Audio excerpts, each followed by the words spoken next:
I found out my husband was cheating on me while we were on our honeymoon. Not just cheating with my best friend. Not just once, but since before the wedding. And instead of screaming, crying, or confronting them, I smiled. I kissed him goodnight. And I quietly started planning the most devastating revenge he never saw coming. The salt air, once a sweet caress, now tasted like ash on my tongue. My heart, which just days ago swelled with a love so deep it felt like the ocean itself, was now a shriveled ember, burning low but fierce. Liam, my husband, was out diving, blissfully unaware of the storm that had just broken inside me. Chloe, my best friend, since those awkward teenage years, the one I trusted above all, had left her phone carelessly on the bedside table. My own phone was charging, so I picked hers up without thinking. A single notification blinked, an innocent ping that caught my eye. And then the world tilted. There it was. Not just one picture, a gallery, a timeline. Liam, naked, laughing, wrapped in Chloe's arms. The timestamps hit like a punch to the gut. Not weeks ago, not even days, but the week before our wedding. The night of my bachelorette party, when Chloe hugged me, eyes full of tears, telling me how happy she was for us. Even a photo from our engagement night, Chloe shooting Liam a sly, knowing wink over my shoulder, while I smiled, utterly unaware. My fingers went numb. The phone slipped from my grasp, landing softly on the plush carpet. Outside, the turquoise waters of the villa mocked me with their serene beauty. I was 25, a successful architect, the breadwinner who had supported Liam through endless job searches and empty promises, and I was the biggest fool on earth. Shock hit first cold, paralyzing.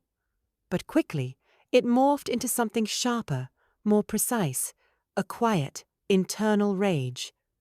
Not the kind that explodes with screams or smashed furniture. No, this was a slow-burning, calculating fire, cold and methodical. Every smile from Chloe, every tender touch from Liam, every whispered "I love you" became a grotesque highlight reel in my mind. The wedding vows, our first dance, the confetti falling around us all a cruel, choreographed lie, and I was their unwitting star. For days, I moved through a haze, wearing the mask of honeymoon bliss, laughing at Liam's jokes, holding his hand as we strolled the beach. My acting was Oscar-worthy. Liam, lost in his arrogance and deceit, thought my silence was just post-wedding exhaustion. Meanwhile, behind my calm facade, I was building a blueprint for their undoing. I started with their lifeblood, finances. Liam was a drifter charming, but hopelessly unstable. His freelance gigs barely covered his extravagant tastes. I, in my naive love, had always been his safety net. Now, that safety net was my weapon. While Liam explored coral reefs, I worked inside the villa, dismantling our shared financial world. Joint accounts were drained, funds quietly funneled into a private account I controlled. One linked to my own investments, safe from his reach. Every cent I had ever contributed, every deposit, every investment transferred with painstaking precision. I documented it all, building a paper trail so clear his debit card would be declined before he understood what hit him. His career was next, or rather, the illusion of one. Liam had always struggled to break into media production, relying on my network, my funding, and my connections. I had introduced him, vouched for him. Now, those connections would become his downfall. Quiet whispers, carefully planted doubts about his reliability and character spread subtly. Doors that once opened began to close. His social circle was delicate territory. Chloe's friends overlapped with ours. Many people I'd known longer. Exposing everything at once would be messy. So, I pulled away quietly, setting plans that Chloe was conspicuously absent from, citing vague stress or busy schedules. Meanwhile, I expanded my own circle, reconnecting with old friends and making new ones. When the truth came out, I wouldn't be alone. Finally, the apartment, Liam's dream home, funded by me. I enlisted legal help to draft an ironclad prenuptial agreement backdated before the wedding, protecting all assets funded by me.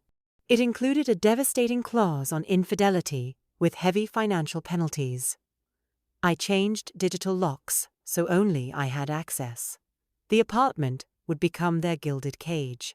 3 months after we returned from the Maldives, the moment I had been quietly preparing for finally arrived, sharp, precise, and utterly unrelenting. Liam thought it was just another dinner, one of the many expensive outings he insisted I pay for, blaming some temporary cash flow issue. But that night, everything changed. Sitting across from him, in our living room, the very space I had designed, furnished, and funded, I held a single, crisp document, the prenuptial agreement. My expression was calm, almost sympathetic, but inside I was a storm of cold determination. "I think it's time we formalize some things, Liam," I said, voice steady and icy. "Given your fluctuating income and our earlier talks about planning the future, I thought it wise to protect both of us. Just standard procedure." He took the document casually at first, scanning the pages with mild curiosity. But as he read on, his smile faded. His eyes widened when he saw the infidelity clause, a clause I had painstakingly added. Then he saw the detailed asset breakdown, every penny I had invested, every transaction meticulously documented. His face twisted in confusion, then fury. "What is this, Amelia? What are you implying?" he demanded, voice rising with panic. I held his gaze firmly. "I'm implying I know everything, Liam. About you. About Chloe. Since before the wedding. The night before we said our vows. And every time after." His color drained away. He tried to deny it, to spin weak lies. But I wasn't interested in excuses. I reached beneath the coffee table and placed Chloe's phone between us, the phone I had hidden away, loaded with incriminating messages, photos, and timestamps, irrefutable evidence of their betrayal. He recoiled as if struck. With surgical precision, I laid out the consequences. "This apartment, funded, furnished, and decorated by me. You'll find the legal papers confirm it all. Your so-called career? Severely crippled. Many recent proposals rejected. Your contacts no longer return your calls. Your finances? Locked away, inaccessible. The life you've grown comfortable in is gone. Financially, socially, professionally, you are isolated." I stood, voice steely. "I've moved my valuables to a safe location. Your access to the apartment will be revoked at midnight. Divorce papers, along with a full accounting and the prenuptial details, will be served tomorrow morning." Liam's world crumbled silently that night. Morning came with haunting emptiness. He woke to an apartment that no longer recognized him, locked doors, empty rooms, and a pile of legal documents on the floor.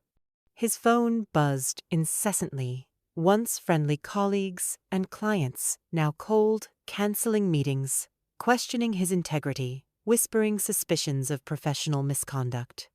Chloe, too, found herself isolated. Mutual friends, once close, slowly distanced themselves, wary of the truth that had surfaced. Her carefully crafted social life unraveled thread by thread. My calculated disengagement had worked flawlessly.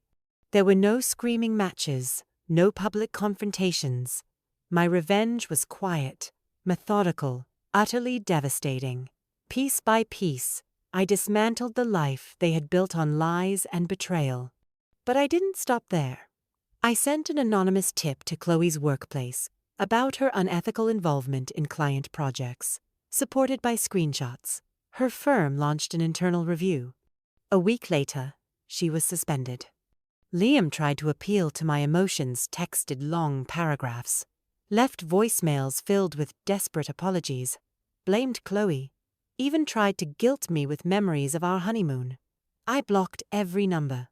I moved forward lighter, stronger, freer. The Maldives had broken my heart, but it had also forged my resilience. Now, Liam still struggles to find work, stuck in the same rut he always was, except now, without my support, without the life he once took for granted. Chloe left the city, swallowed by the consequences of their recklessness. And me? I rebuilt my life, more independent and wiser than ever. I traveled again, this time alone, not to escape, but to celebrate. I sat on a different beach, under a golden sky, and watched the sun set without pain in my chest. Because sometimes the most powerful revenge isn't a shout, it's a quiet storm that leaves no room for doubt. If this story gripped your heart and made you whisper, "She did what?" Share it. There's someone out there who needs to know that quiet strength is the deadliest kind. Subscribe for more real-life twists, betrayals, and unforgettable revenge stories that leave you breathless.